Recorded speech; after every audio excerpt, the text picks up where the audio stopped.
다니엘서를 계속해서 살펴보고 있습니다. 지금까지 살펴본 내용을 통해서 명확하게 알 수 있는 것이 무엇인가 하면, 하나님은 세상의 모든 역사를 주관하시는 만왕의 왕이시고, 또한 그분께서는 자신의 백성을 너무나도 끝까지 사랑하시며 또한 버리지 아니하신다라는 사실입니다. 그런데 이 사실은 오늘 본문을 통해서도 다시 한번 드러나게 됩니다. 1절에 보면, 나 다니엘에게 처음에 나타난 환상 후 벨사살 왕 제3년에 다시 환상이 나타나니라. 처음에 나타난 환상은 다니엘서 7장에 기록된 환상을 뜻합니다.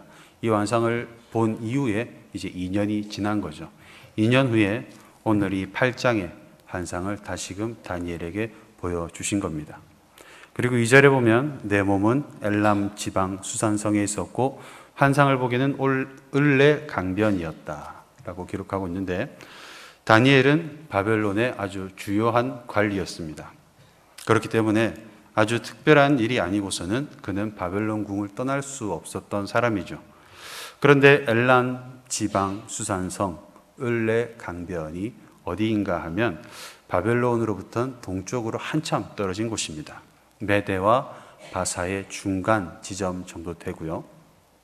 그렇기 때문에 다니엘이 실제로 절대 갈 수 없는 곳이죠. 그렇기 때문에 이것은 명백한 환상이라는 것입니다. 그러면 그곳에서 다니엘이 본 환상의 내용이 어떤 내용인가 하면 3절에 보면, 강가에, 즉 메대와 바사의 중간 지점인 을레 강가에 두 뿔을 가진 숫양이 서 있는데, 이 양의 두 뿔은 모두 길었습니다. 그런데 특별하게도 좀 더 나중에 난 쪽의 뿔이 다른 쪽 뿔보다 더 긴 거죠. 그리고 4절에 보면 이 양이 가만히 있는 것이 아니라 서쪽과 북쪽과 남쪽을 향하여 들이받기 시작하는데, 이것을 당할 짐승이 없었고, 그렇기 때문에 그 양은 원하는 대로 다 들이받으면서 점점 더 강하여져 갑니다. 이때에 5절에 보면 숫 염소 하나가 새롭게 등장을 합니다. 이 염소에게는 현저한 뿔이 있었습니다. 즉 주목하여 볼 만한 아주 특별한 뿔이 하나 있었다는 거죠. 염소는 보통 뿔이 2개가 납니다. 그런데 이 염소는 하나만 났기 때문에 그것만으로도 굉장히 특이한데, 그 하나의 뿔이 생긴 것조차 굉장히 주목하여 볼 만큼 독특했다는 거죠. 그런데 6절에 보면 이 숫 염소가 순양에게 분노한 힘으로 달려갑니다. 그래서 7절에 보면 이 숫 양에게는 이 숫 염소를 대적할 힘이 없었고, 그로 인하여 두 뿔은 꺾여버리고 맙니다.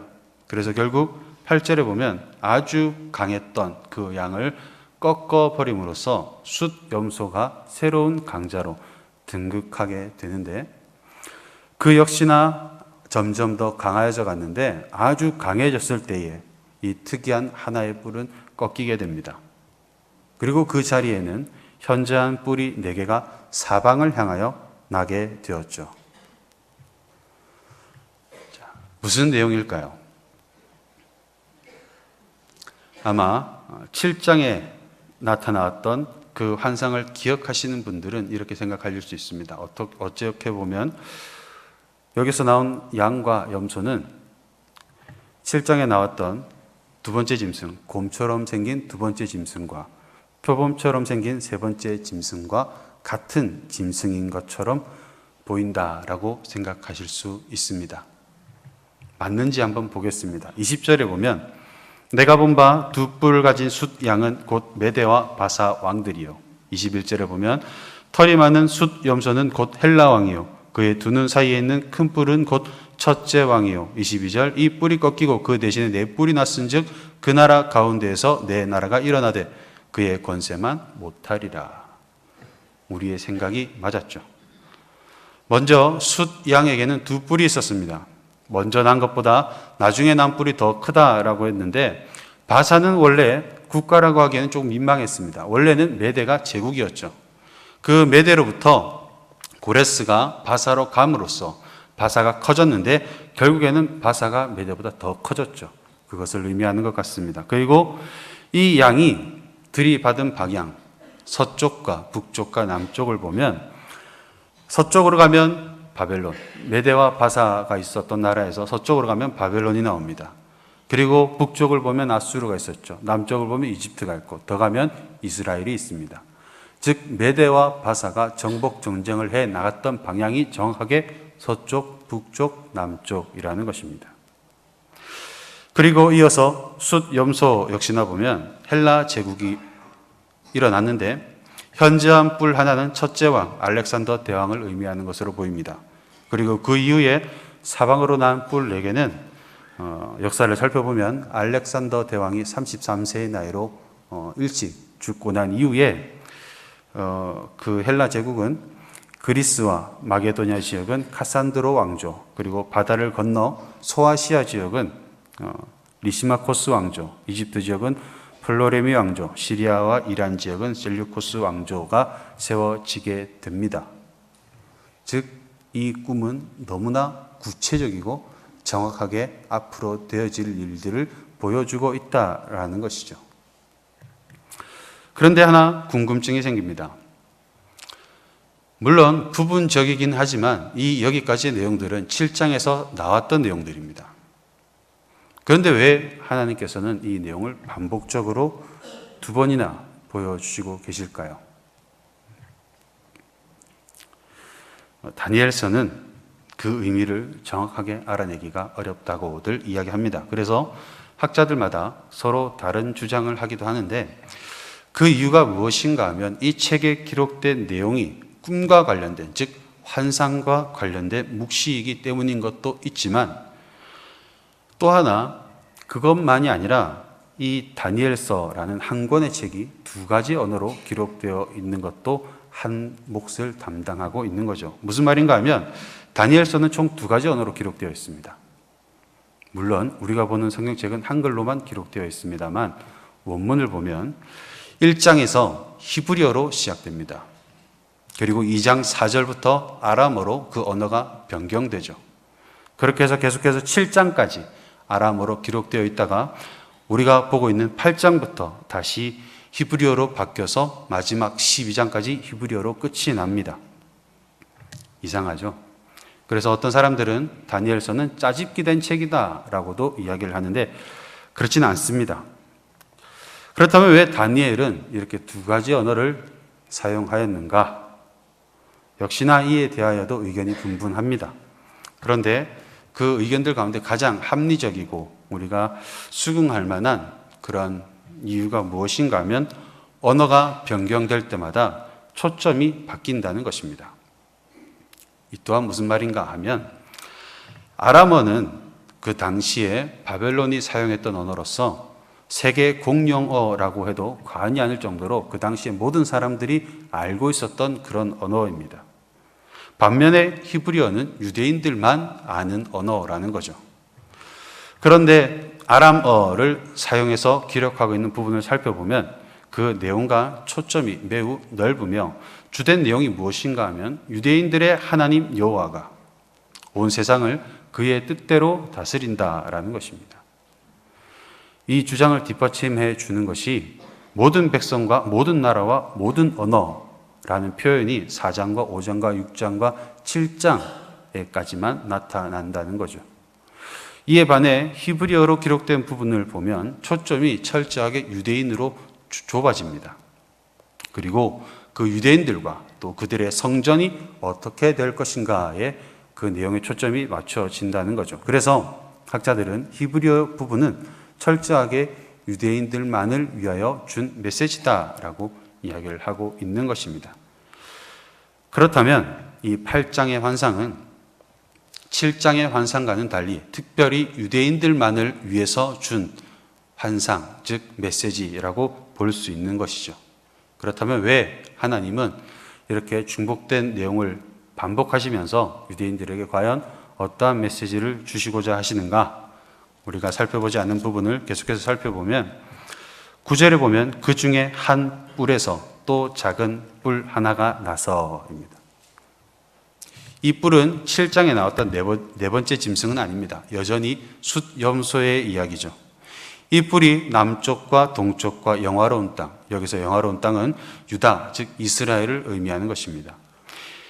이들을 향하여 심히 커지더니 군대와 별들을 땅에 떨어뜨리고 짓밟고, 즉 나라들, 고레스를 통하여 회복된 이스라엘을 포함한 주변 국가들을 다 무너뜨렸다라는 말입니다. 그리고 11절에 보면 이들은 스스로 높아졌습니다. 그래서 군대의 주제, 즉 하나님을 대적하며 그에게 매일 드리는 제사, 즉 하나님께 드리는 제사를 없애버렸고 그의 성소, 하나님의 성소를 헐었으며 12절에 보면 매일 드리던 제사가 넘긴 바 되었고, 즉 제사의 대상이 하나님이 아닌 다른 대상으로 넘겨졌다라는 말입니다. 그리고 진리를 땅에 던지며 율법서들을 땅에 던졌다는 말인데 이유에 관하여 외경의 기록을 살펴보면 그들은 율법서들을 발견한 대로 조각조각 찢어 불에 태워버렸다. 누구든 언약의 책을 소유하고 있음이 발각되면 또는 연구하는 것이 발각되면 그 사람을 죽이라는 칙령을 내렸다. 즉 그 누구도 말씀에 가까이 가지 못하도록 막았다는 것입니다. 그래서 13절에 보면 이 일이 어느 때까지 이를꼬 하매 14절에 2300 주야까지, 즉 대략 1150일, 3년하고 조금 더 되는 시간 동안 이를 것이고 그 이후에 성소가 정결하게 될 것이다 라고 알려주고 있습니다. 그러면 간단하게 정리하면 이스라엘은 회복되긴 합니다. 고난의 상황이 다시 또 닥쳐오기도 하지만 분명히 그 상황은 끝이 나고 회복되어집니다. 3년여 동안 헬라 제국으로부터 파생된 어떤 나라 또는 어떤 왕에 의하여 고난의 시기는 찾아오겠지만 그러나 곧 회복된다라는 말씀을 주시고 계시는 것이죠. 실제로 이 일은 일어납니다. 말라기 시대 이후인 BC 175년에 시리아 지역을 다스렸던 안티오쿠스 4세라는 왕에 의해서 유대는 다시 핍박을 당하게 되는데 어떤 학자는 이 시대를 피말리는 유대교 탄압 시기라고 일컫습니다. 사실 그의 아버지 안티오쿠스 3세는 이와는 정반대로 친유대 정책을 펼칩니다. 그래서 유대인들의 환호를 한 몸에 받지만 외아들인 4세는 유대인들이 가장 혐오하는 또 가장 증오하는 왕, 그래서 심지어 적 그리스도로까지 비난받는 인물이 되었는가 하면 사실 많은 전쟁이 있었습니다. 나라 안으로 잦은 전쟁으로 인하여 이 나라의 재정은 아버지에서 아들로는 동안 완전히 파탄이 나버렸으며 그리고 곳곳에서 반란의 징후들이 포착되었으며 또 외부적으로도 반란과 밀란이 끊이지 않았던, 그래서 이보다도 더 나쁠 수 없었던 그런 상황이었던 거죠. 그러나 그 중에서 가장 심각한 문제가 무엇인가 하면 바로 서쪽에 있었던 로마 제국이었습니다. 그래서 이 안티오쿠스 4세는 자신의 나라를 지키기 위해서 한 정책을 펴게 되는데 그 정책이 무엇인가 하면 강력한 헬레니즘 정책을 펼치는 거죠. 그 정책의 일환으로 제우스 신을 비롯한 각종 그리스 신에 대한 숭배를 시작하게 된 것입니다. 그런데 이 정책은 유독 유대교와는 정면으로 대치되는 정책이었고 그러다 보니 유대인들은 이 정책을 거부할 수밖에 없는 것이고 결국 이것이 핍박으로 이어질 수밖에 없었던 것이죠. 그렇다면 하나님께서는 이러한 일들이 일어나기도 전에 미리 알려주신 이유, 특별히 유대인들에게 이것을 알려주신 이유는 무엇일까요? 앞으로 너희들에게 이러이러한 일들이 닥치게 될 것이다. 그러니 미리 준비를 하라는 말씀이겠죠. 그렇다면 어떻게 준비를 해야 되는가 하면 먼저 15절에 보면 알고자 하여입니다. 알고자 하여. 이 말은 단순히 호기심을 가졌다는 말이 아니라 알기 위하여 고통스러울 정도로 혹독하게 몰입했을 때 사용하는 말입니다. 하나님께서 우리를 위한 뭔가 어떤 메시지를 주셨는데 우리가 그 의미를 모른다면 주신 것이 아무런 의미가 없겠죠. 그렇기 때문에 가장 먼저 하나님께서 주신 환상이 어떤 의미인지를 파악해야 한다는 것입니다. 그리고 그 다음에 알고 난 이후에 우리는 어떻게 해야 되는가 하면 본문 26절에 보면 간직해야 되죠. 환상을 간직하라. 깨달아진 그 뜻을 잘 간직하는 것이 필요합니다. 여기서 간직하다라는 표현은 비밀을 잘 숨기다, 틀어막다라는 뜻으로서 받은 계시를 잘 보존하여서 그 일의 성취 여부를 잘 지켜보라는 의미인 것입니다. 저는 군 생활을 운전을 했습니다. 큰 차를 몰았습니다. 2년 동안 군 생활을 하는 동안 총 운행한 거리가 12만 킬로였습니다. 굉장히 많은 거리였고요. 우리나라에 안 가본 부대 빼고는 다 가봤습니다. 그런데 문제는 무엇인가 하면 그 당시에는 내비게이션이라는 것이 없었습니다. 사회에는 있었지만 군대에는 없었죠. 그러면 이 많은 부대들을 어떻게 찾아갔는가? 군대가 좀 산골짜기에 있습니까? 어떻게 찾아갔는가 하면 먼저 출발하기 전에 어디로 가는지 묻습니다. 묻고 나서 그것을 가지고 군 지도 선명하지도 않습니다. 굉장히 흐릿하고 그것을 대충 보는 거죠. 그래서 어디로 어떻게 가면 무엇이 나오고 이런 것들을 대충 머릿속에 외웁니다. 그리고 그걸 머리에 담아두고 출발을 하죠. 가다 보면 오르막길을 만나게 됩니다. 오르막길에 나오면 얼마쯤 가면 내리막길이 나오겠구나라는 것을 알게 되겠죠. 내리막길을 지나니 비포장도로가 나옵니다. 그러면 비포장도로가 얼마쯤 가면 내가 좌회전을 하면 부대가 나오겠구나라는 것을 알고 가겠죠. 그러면 비록 가보진 않았지만 가는 길이 수월할까요? 아니면 굉장히 힘들고 혼란스러울까요? 당연히 수월합니다. 마찬가지로 이 다니엘서 8장은 이스라엘 백성들이 앞으로 겪게 될, 그리고 그들에게 앞으로 닥쳐올 고난의 지도를 하나님께서 허락해 주신 거죠. 너희에게 이러이러한 시기가 지나면 이러이러한 고난의 시기가 닥쳐올 것이다. 그때는 이런 일도 있고 저런 일도 있을 것이다. 그런데 그 고난은 계속되는 것이 아니라 정해진 시간 동안만 지속될 것이고 그 시기가 끝이 나면 다시금 너희는 정결해질 것이다. 그러니 이 지도를 잘 간직하여서 고난 가운데 쓰러지지 말고 잘 통과하여라. 맞겠죠? 우리에게도 이런 고난 통과 지도가 필요합니다. 왜냐하면 우리의 인생 역시나 고난의 연속이기 때문이죠. 그러므로 먼저 우리는 환상을 달라고 구해야 됩니다. 그리고 환상을 받았을 때에는 그것의 의미를 먼저 파악하고 그 다음에 그 환상을 잘 간직하는 것이 필요하겠죠. 그런데 문제는 환상을 구한다고 주실까요? 절대로 주시지 않습니다 라고 단정 지어서 이야기할 수는 없습니다. 그러나 안 주실 확률이 더 큽니다. 왜 그런가 하면 다니엘의 시대는 계시가 완성되지 못했지만 우리가 살아가는 오늘날의 시대는 계시가 이미 완성되어서 우리가 이렇게 손으로 쉽게 들고 다니죠. 얼마든지 볼 수 있다는 것입니다. 그렇기 때문에 우리는 환상 대신에 이 말씀을 잘 간직하는 것이 필요하게 되는 것입니다. 그런데 그냥 간직하기만 하는 것이 아니라 먼저는 어떤 말씀인지, 무슨 의미인지, 나에게 도대체 뭐라고 말씀해 주시고 계시는지를 알아야겠죠. 그래서 먼저는 이 기록되어진 말씀의 의미를 알기 위해서 발버둥 쳐야 함이 필요하고 그 다음에 그 깨달아진 말씀을 우리 안에 잘 간직하는 것이 필요하다는 것입니다. 그렇게 될 때에 우리는 우리에게 주어진 이 고난의 연속인 인생길을 지혜롭게 또 나름대로 수월하게 헤쳐나갈 수 있게 되어진다는 것입니다.